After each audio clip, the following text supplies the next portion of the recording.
Hello my friends, railway NTPC বা railway group D বা ALP বা রেলওয়ে টেকনিশিয়ানস 2024 যাবতীয় যা এক্সাম রেলওয়ে কন্ডাক্ট করবে সব এক্সামের জন্যই আমি এই সিরিজ নিয়ে এসেছি তোমাদের জন্য। এবং তার ফার্স্ট ক্লাস অলরেডি পাবলিশ হয়ে গেছে আমাদের ইউটিউব চ্যানেলে।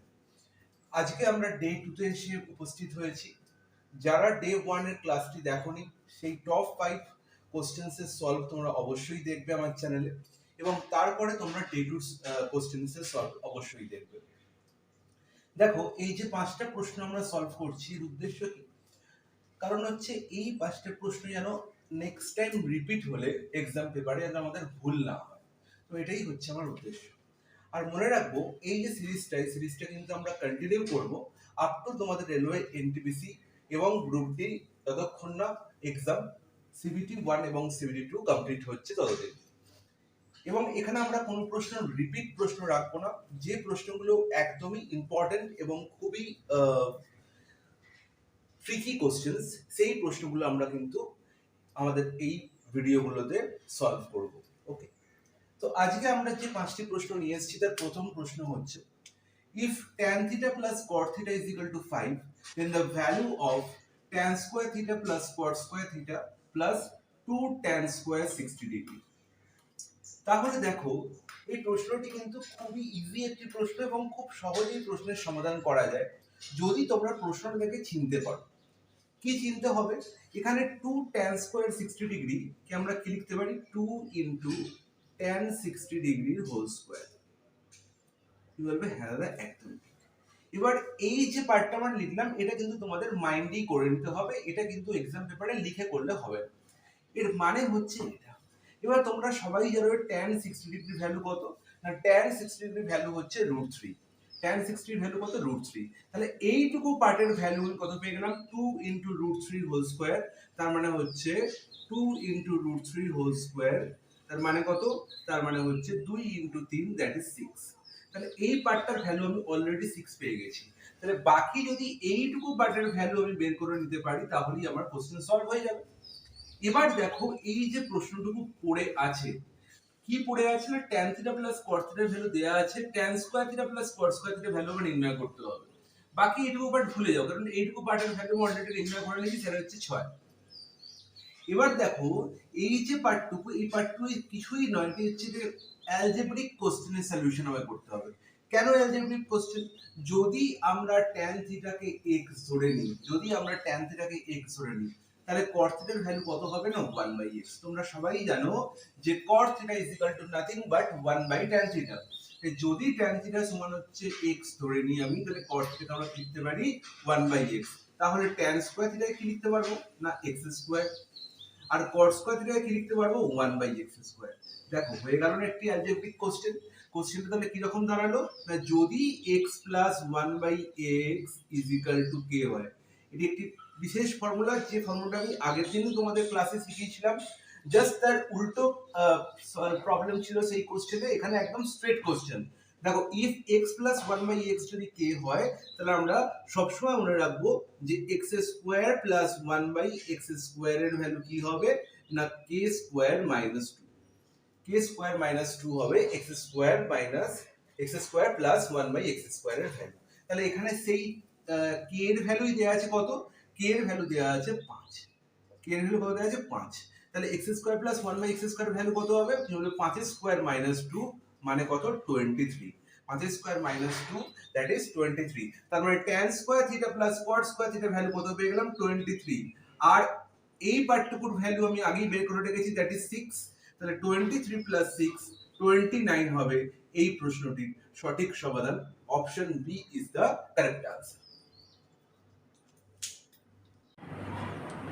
ফ্রেন্ডস, আমরা চলে এসেছি কোশ্চেন নাম্বার 7। কোশ্চেন নাম্বার 7-এ দেখো, খুবই একটি ইম্পর্টেন্ট কোশ্চেন নিয়ে আমরা এসেছি, এবং এই ধরনের প্রশ্নের সমাধান করার সময় আমাদের যে ভুলটা হয় বা যে কনফিউশনটা ক্রিয়েট হয়, সেই কনফিউশনটা তোমাদের খুব ভালো করে বুঝতে হবে। যে কনফিউশনটা কি হয়, আগে প্রশ্নটা তোমাদের বুঝিয়ে দিই। A businessman purchase 20 article whose cost is equal to the selling price of 15 articles. এর মানে কি? কোনো একজন বিজনেসম্যান, ধরো তোমার পাড়ার একটি দোকান আছে, সেই দোকানদার কি করে না, সে 20টি পেন মার্কেট থেকে কিনে এনে তোমাকে বিক্রি করে, এবং বিক্রি করার সময় সে দেখলো যে 20টি পেন যে দামে সে কিনে এনেছিল, ধরো 20টি পেন 20টি আর্টিকেল এখানে বলা আছে, এই 20টি আর্টিকেলের কস্ট প্রাইস 20 টাকা। 20টি আর্টিকেলের কস্ট প্রাইস কত? 20 টাকা। তাহলে প্রত্যেকটি আর্টিকেলের কস্ট প্রাইস কত? 1 টাকা করে। এবার এই 20টি আর্টিকেল বা 20টি পেন যখন সে তোমাকে বিক্রি করবে, বিক্রি করার পর সে দেখলো যে 15টা আর্টিকেল, যখন 15টা আর্টিকেল তার বিক্রি করা হয়ে গেছে, তখন সেই 20টি আর্টিকেলের জন্য যে টাকা তার পকেট থেকে বেরিয়েছিল, 20টি আর্টিকেল কেনার জন্য, পারচেস করার জন্য, সিপি মানে কি? Cost price. তাহলে 20টি আর্টিকেল মার্কেট থেকে কিনে আনার সময় তার যে টাকা পকেট থেকে বেরিয়েছিল সেই টাকা তার পকেটে চলে এসছে। তার মানে 15টি আর্টিকেল বিক্রি করার সময়, 15টা আর্টিকেল বিক্রি করার সময় সে দেখলো যে 15টা আর্টিকেল বিক্রি করার পরেই তার পকেটে 20 টাকা চলে এসছে। এটাই হচ্ছে অ্যাকচুয়াল কনসেপ্ট। তাহলে দেখো, এই 20টি আর্টিকেলের কস্ট প্রাইস যদি 20 টাকা হয়, তুমি বলবে 15টা আর্টিকেলের কস্ট প্রাইস কত হবে? 15টা আর্টিকেলের কস্ট প্রাইস কত? না 15 টাকা। তাহলে 15টা আর্টিকেলের কস্ট প্রাইস পেলাম 15 টাকা, আর 15টা আর্টিকেলের সেলিং প্রাইস আমি কত পেলাম? না 20 টাকা। তাহলে 15টা আর্টিকেল সংখ্যা এখন কী হয়ে গেল? ইকুয়াল হয়ে গেল। তাহলে এবার দেখো, 15টা আর্টিকেল আমি কিনে এনেছিলাম, মানে দোকানদার কিনে এনেছিল 15 টাকা দিয়ে, আর বিক্রি করছে 20 টাকায়। তাহলে তার প্রফিট কত হচ্ছে? প্রফিট হচ্ছে কত? 5 টাকা। কত হচ্ছে? 5 টাকা প্রফিট হচ্ছে। কতই প্রফিট হচ্ছে? না, সবসময় কস্ট প্রাইসের উপরই প্রফিট হয়। কস্ট প্রাইস কত? না 15। তাহলে 5/15 হচ্ছে তার প্রফিট। তাহলে প্রফিট পার্সেন্টেজ কত? তুমি বলবে 1/3 ইন্টু 100। আর 100 করার প্রয়োজন নেই, তোমরা সবাই জানো যে 1/3 মানে হচ্ছে কত? না 33.33%। তাহলে আমি দেখতে পেলাম যে 33.33% প্রফিট হচ্ছে। এটাই তোমাদের বুঝতে হবে, এত কিছু করার কিন্তু কোনো দরকার নেই। যেটা তোমাদের বুঝতে হবে সেটা হচ্ছে, আমি নাম্বার অফ আর্টিকেল বেশি কিনে এনেছি, কিন্তু তার থেকে কম নাম্বার অফ আর্টিকেল বিক্রি করার সময় আমার কি রিয়েলাইজ হয়ে গেল? না, আমার যে পরিমাণ টাকা আমার পকেট থেকে বেরিয়েছিল সেটা আবার ফিরে চলে এসেছে আমার পকেটে 15টা আর্টিকেল বিক্রি করাতেই। তাহলে 20টি আর্টিকেল আমি কিনে এনেছিলাম, 15টা আর্টিকেল বিক্রি করার পরেই আমার পকেটে এই 20টি আর্টিকেল বিক্রি করার জন্য যে পরিমাণ টাকা আমার পকেট থেকে বেরিয়েছিল সেটা আবার আমার পকেটে চলে এসেছে। তাহলে আমার সবসময় কি হবে? না প্রফিট হবে। তাহলে এটাই হচ্ছে এই প্রশ্নের মেন কনসেপ্ট, যে আমার প্রফিট হবে না লস হবে, এই দুটোর মধ্যে কোনটা হবে, এটাই আমাকে রিয়েলাইজ করতে হবে। তাহলে প্রফিট সবসময় হবে যদি যে পরিমাণ আর্টিকেল কিনেছিলাম তার কম পরিমাণ আর্টিকেল বিক্রি করার পরেই যে টাকা আমার খরচা হয়েছিল পুরো 20টি আর্টিকেল কেনার জন্য সেটা আমার পকেটে চলে আসে। তাহলে নাম্বার অফ আর্টিকেল পারচেজ আর number of article sale, number of article purchase যদি greater than number of article sale হয়, তাহলে সবসময় কি হবে? প্রফিট হবে। না প্রফিট হবে। আর যদি ঠিক এর উল্টো হয়, মানে নাম্বার অফ আর্টিকেল পারচেজ যদি less than number of article sale হয়, তাহলে সারা জীবন কি হবে? না লস হবে। সারা জীবন লস হবে। ধরো তোমায় বলা ছিল 20টি আর্টিকেল সে কিনেছিল, দেখলো যে 22টি আর্টিকেল বিক্রি করার পরে তার যে টাকা পকেট থেকে বেরিয়েছিল সেই টাকা তার পকেটে এসছে। তার মানে কি হয়েছে? না লস হয়েছে। তাহলে এটাই হচ্ছে মেন কনসেপ্ট, যে প্রফিট হচ্ছে না লস হচ্ছে সেটা রিয়েলাইজ করা। সেটা যখন আমি রিয়েলাইজ করে ফেললাম, এরপরে আর কিছুই নেই অঙ্কের মধ্যে। আমি দেখছি 15টা আর্টিকেল বিক্রি করার পরেই আমার 20টি আর্টিকেলের জন্য যে পরিমাণ টাকা পকেট থেকে বেরিয়েছিল সেটা আবার পকেটে চলে এসছে।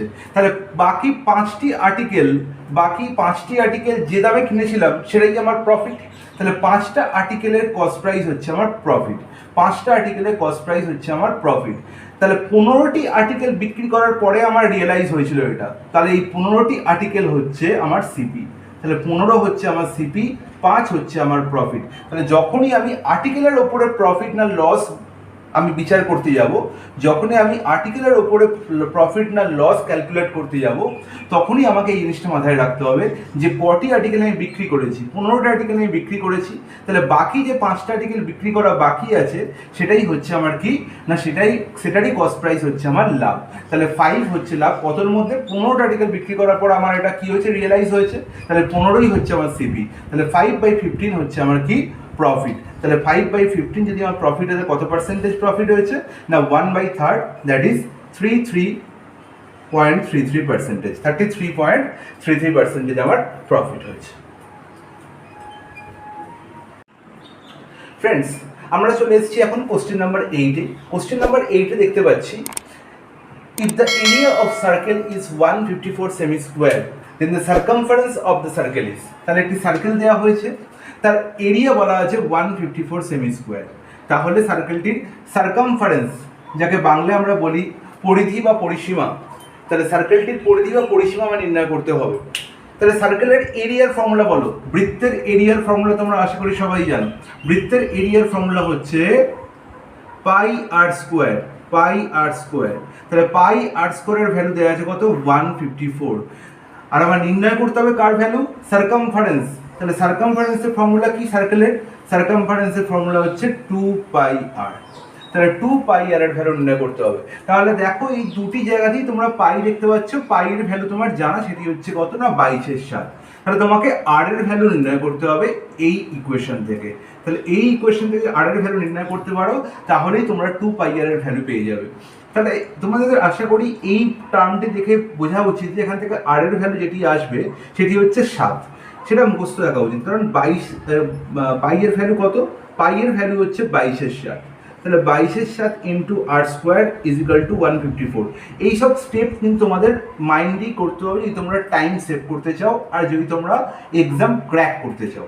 দেখো 22 ইন্টু 7 করলে হয় 156, আর এই 7 ওদিকে চলে গেলে কী হবে 7 স্কোয়ার। তার মানে আলটিমেট আর এর ভ্যালু কত পেলাম না 7। আর এর ভ্যালু কত পেলাম 7, +-7 লেখা উচিত, তুমি বলো +-7, কিন্তু কখনো কোনো লেন্থ আর মাইনাস হতে পারে না, তাই রেডিয়াস কখনো মাইনাস হতে পারে না, তাই আমরা প্লাস ভ্যালুই নেবো। তাহলে আর এর ভ্যালু কি হবে +7। তাহলে 2 এর ভ্যালু কত হবে 2 ইন্টু 22/7 ইন্টু আর এর ভ্যালু পেয়ে গেছি 7। তার মানে 7 আমার কি হবে অমিট হয়ে যাবে, 2 into 22, that is 44 will be the correct answer. Option B will be the correct answer. আরেকটি কাজ তোমরা এখানে করতে পারতে, না কিছু করার দরকার নেই, দ্যাটস ওকে। চলো এবার আমরা কোশ্চেন 9-এ চলে যাব। ফ্রেন্ডস, চলে এসেছি আমরা কোশ্চেন নাম্বার 9-এ। কোশ্চেন নাম্বার 9-এ তোমরা যে প্রশ্নটি দেখতে পাচ্ছ খুবই মজার একটি অঙ্ক, এবং এই প্রশ্নটির যদি কনসেপ্ট তোমার ক্লিয়ার থাকে তাহলে এই প্রশ্নটি আনসার করতে তোমার 1 সেকেন্ড লাগবে। দেখো প্রশ্নে কি বলা হয়েছে, একটি বাস্কেট দেওয়া হয়েছে। দেখো বাস্কেটটি আমি এখানে আগেই এঁকে রেখেছি। যে বাস্কেটের মধ্যে আমরা কি ফিল করছি, ম্যাঙ্গো দিয়ে ফিল করছি। কিরমভাবে ফিল করছি বলছে, এই বাস্কেটটিতে যখন আমরা ম্যাঙ্গো ফিল করছি তখন বাস্কেটে ম্যাঙ্গোর সংখ্যা প্রত্যেক মিনিটে ডবল হচ্ছে। A mango kept in a basket doubles every 1 minute. তাহলে প্রত্যেক মিনিটে 1 মিনিট মানে হচ্ছে প্রত্যেক 1 মিনিটে কি হয়ে যাচ্ছে, ম্যাঙ্গো ডাবল হয়ে যাচ্ছে। তাহলে যদি পুরো বাস্কেটটি ভর্তি হতে 30 মিনিট সময় লাগে, যদি পুরো বাস্কেটটি ভর্তি হতে 30 মিনিট সময় লাগে, তাহলে এটি কত সময়, in how many minutes half of the basket was field, ওই বাস্কেটটির অর্ধেক ভর্তি হয়। এই বাস্কেটটির অর্ধেক ভর্তি কতক্ষণে হবে সেটাই আমাকে নির্ণয় করতে বলেছে। তাহলে তুমি বলবে দাদা 30 মিনিটে এই বাস্কেটটি পুরোপুরি ভর্তি হয়ে যায়, তাহলে অর্ধেক ভর্তি হবে 15 মিনিটে। Option D will be the correct answer. একদমই না, তোমার আনসার একদম ভুল হয়ে যাবে। তোমার আনসার কি হয়ে যাবে, একদম ভুল। দেখো কনসেপ্ট কি বলে, বলছে প্রত্যেক 1 মিনিটে বাস্কেটের ম্যাঙ্গোর সংখ্যা কি হচ্ছে, ডাবল হচ্ছে। ঠিক আছে, তাহলে ধরলাম এই বাস্কেটটি যখন আমি রেখেছিলাম বাস্কেটের মধ্যে একটি ম্যাঙ্গো আগে থেকেই ছিল। তাহলে 1 মিনিট পরে প্রত্যেক 1 মিনিটে, তাহলে 1 মিনিট পরে আমি কি দেখতে পাবো, এই ম্যাঙ্গো সংখ্যা ডাবল হবে। ডাবল হবে মানে কটি ম্যাঙ্গো হবে, 2টি ম্যাঙ্গো হবে, 2টি ম্যাঙ্গো হবে, একই না? তাহলে যদি প্রত্যেক মিনিটে ডবল হয় তাহলে 2 মিনিটে মানে নেক্সট 1 মিনিটে কতগুলি ম্যাঙ্গো হবে, কি বলবে 2 এর সঙ্গে 2 গুণ করলে হবে 4টি। তাহলে 2 মিনিট পরে কতগুলো হবে, 4টি ম্যাঙ্গো হবে। 3 মিনিটে কতগুলি ম্যাঙ্গো হবে, 3 মিনিটে হবে 4 এর 2 গুণ মানে 8টি। 4 মিনিটে কতগুলি ম্যাঙ্গো হবে, 4 মিনিটে ম্যাঙ্গোর সংখ্যা হবে 8 এর 2 গুণ 16টি। তাহলে প্রত্যেক মিনিট পরে পরে আমি দেখতে পাচ্ছি ম্যাঙ্গোর সংখ্যা কি হয়ে যাচ্ছে, ডবল হয়ে যাচ্ছে বা দ্বিগুণ হচ্ছে। এবার আমি তোমাকে বললাম যে এই যে ট্যাঙ্কটি আমি দিয়েছি, এই ট্যাঙ্কটিতে 16টা ম্যাঙ্গোই ভর্তি হতে পারে, মানে ম্যাঙ্গো, এই ট্যাঙ্কটির ক্যাপাসিটি হচ্ছে 16টি ম্যাঙ্গো এর মধ্যে রাখলে ট্যাঙ্কটি পুরোপুরি ভর্তি হয়ে যায়, পুরোপুরি ভর্তি হয়ে যায়। তাহলে বললাম, তাহলে ঠিক 16টি ম্যাঙ্গো যদি আমার 4 মিনিটে ভর্তি হয়, 4 মিনিটে ভর্তি হয়, তাহলে ঠিক কত সময় এই বাস্কেটটির অর্ধেক ভর্তি হবে, এই ট্যাঙ্কটি বা বাস্কেটটির অর্ধেক ভর্তি হবে? তাহলে তুমি বলবে দাদা 16টি ভর্তি হচ্ছে দেখতে পাচ্ছি 4 মিনিটে, তাহলে 16র অর্ধেক কত? 16র অর্ধেক হচ্ছে 8, 16র অর্ধেক কত? 8। তাহলে 8 ভর্তি হচ্ছে ঠিক তার আগের মিনিটে, মানে 1 মিনিট আগেই তার কি হচ্ছে? অর্ধেক ভর্তি হয়েছে। তাহলে যদি বলতো যে কত সময়ে এই ট্যাঙ্কটির 1/4 ভর্তি হয়েছে, তাহলে 16টা এর ক্যাপাসিটি, তাহলে 16র 1/4 কত? 16র 1/4 হচ্ছে 4। তাহলে 4 ঠিক কত সময় ভর্তি হচ্ছে? তাহলে যে মিনিটে পুরোপুরি ভর্তি হচ্ছে তার ঠিক 2 মিনিট আগে, তার মানে 2 মিনিটে ট্যাঙ্কটির কি হয়েছে? 1/4 ভর্তি হয়েছে। তাহলে এরকমভাবে আমার যে কোনো প্রশ্নেরই আমি সলিউশন করতে পারবো। তাহলে এখানে দেখতে পাচ্ছি 30 মিনিটে পুরোপুরি ভর্তি হয়েছে, তাহলে প্রত্যেক মিনিটে ডবল হচ্ছে, তার মানে কি ঠিক তার 1 মিনিট আগেই ট্যাঙ্কটির কি হয়েছিল? অর্ধেক ভর্তি হয়েছিল। এবং সেটির জন্যই আমি এক্সাম্পলটি তোমাকে দিলাম যে যদি 1 মিনিটে পুরো ট্যাঙ্কটির নাম্বার অফ ম্যাঙ্গো ডাবল হয়, তাহলে যে সময়ে ভর্তি হয়েছে তার ঠিক 1 মিনিট আগে ট্যাঙ্কটি কি ছিল? অর্ধেক ফিল ছিল। তাহলে 30 মিনিটে এখানে ট্যাঙ্কটি পুরোপুরি ভর্তি হয়েছে, তার মানে 29 মিনিটে ট্যাঙ্কটি অর্ধেক ভর্তি ছিল। Option B will be the correct answer. চলো শুরু করি এবার কোশ্চেন নাম্বার 10। দেখো কোশ্চেন নাম্বার 10-এ তোমরা যে প্রশ্নটি দেখতে পাচ্ছ, সেই প্রশ্নটি অ্যাকচুয়ালি নেওয়া তো হয়েছে সিম্পলিফিকেশন থেকেই, বাট এটা বেসড রয়েছে একটি অ্যালজেব্রিক ফর্মুলার উপর। তাই তোমরা যদি এই পার্টটুকু খুব ভালো করে দেখো, এই পার্টটুকু দেখলেই বুঝতে পারবে। দেখো 3√2 + 2 আর 3√2 - 2, তাহলে এখানেও তোমরা 3√2 দেখতে পাচ্ছ, এখানেও 3√2 দেখতে পাচ্ছ, এখানেও 2 দেখতে পাচ্ছ, এখানেও 2 দেখতে পাচ্ছ, সো সাইন চেঞ্জ আছে। তাহলে 3√2কে যদি আমরা a ধরে নিই আর 2কে যদি আমরা b ধরে নিই, তাহলে নেই কি এটা a + b × a - b? বলবে হ্যাঁ দাদা একদম ঠিক। আর তোমরা সবাই জানো যে a + b × a - b কে আমরা লিখতে পারি a² - b² এই আকারে। তাহলে a² - b² ফর্মুলা হচ্ছে a + b × a - b। তাহলে এই পুরো পার্টটির সিম্পলিফাইড ভ্যালু কত পেয়ে গেলাম আমি? না 3√2² 3√2² মানে হচ্ছে কত? 3² 9, 9 × 2 = 18, আর 2² মানে 4, তাহলে 18 - 4 দ্যাট ইজ 14। তাহলে এই পার্টটুকুর ভ্যালু আমি কি পেয়ে গেলাম? 14। এবার আমরা সবাই জানি যে অফ মানে হচ্ছে কি গুণ আছে, তাহলে 14 × 13 + 15 এটুকুই আমাকে সিম্পলিফাই করতে হবে। 14 × 13 কি করে গুণ করবে? যদি তোমাদের গুণ করতে অসুবিধা হয় তাহলে আমি তোমাদের বলবো যে একটি ছোট্ট ট্রিক্স ফলো করবে। দেখো 13কে তোমরা কি লিখতে পারো? 10 + 3। আর 14 × 10 তোমরা সবাই জানো কত? 140। আর 14 × 3 করলে কত হবে? 14 × 3 করলে হবে 42। তাহলে হয়ে গেল 140 + 42 দ্যাট ইজ 182 + 15। তাহলে 182 + 15 মানে কত? 197। Option B will be the correct answer. আর কিভাবে তুমি এই প্রশ্নটি সলভ করতে পারতে? দেখো 14 × 13, তাহলে 13কে তুমি লিখতে পারতে 14 - 1, 14 - 1। তাহলে 14 × 14 করলে কত হয়? 14 এর স্কোয়ার হচ্ছে কত? 14 এর স্কোয়ার হচ্ছে 196, আর 196 - 14 করতে পারতে, তাহলে 196 - 14 করলেও তোমার আনসার কত আসতো? না 182ই আসতো, 182ই আসতো। তাহলে তোমরা এরকম ভাবে তোমরা কি করতে পারো? না যে কোনো গুণকে তোমরা খুবই সহজে এবং খুবই কম সময়ে করতে পারো। তাহলে আশা করবো তোমাদের সবার ভালো লেগেছে এবং তোমরা অনেক কিছুই শিখতে পেরেছো। তো এরকমভাবেই আমরা নেক্সট ভিডিওতে আবার 5টি গুরুত্বপূর্ণ প্রশ্ন নিয়ে আসবো। মনে রাখবো যে কোনো প্রশ্ন কিন্তু রিপিট হবে না, খালি ইউনিক প্রশ্নেরই সলভ হবে। আর তোমরা অবশ্যই ভিডিওটিকে লাইক করবে এবং সাবস্ক্রাইব করতে অবশ্যই ভুলবে না, আর শেয়ার কিন্তু অবশ্যই করবে। চলো এখানেই শেষ করছি আজকের ক্লাস। নেক্সট ক্লাসে আমরা আরও 5টি প্রশ্ন নিয়ে আসবো।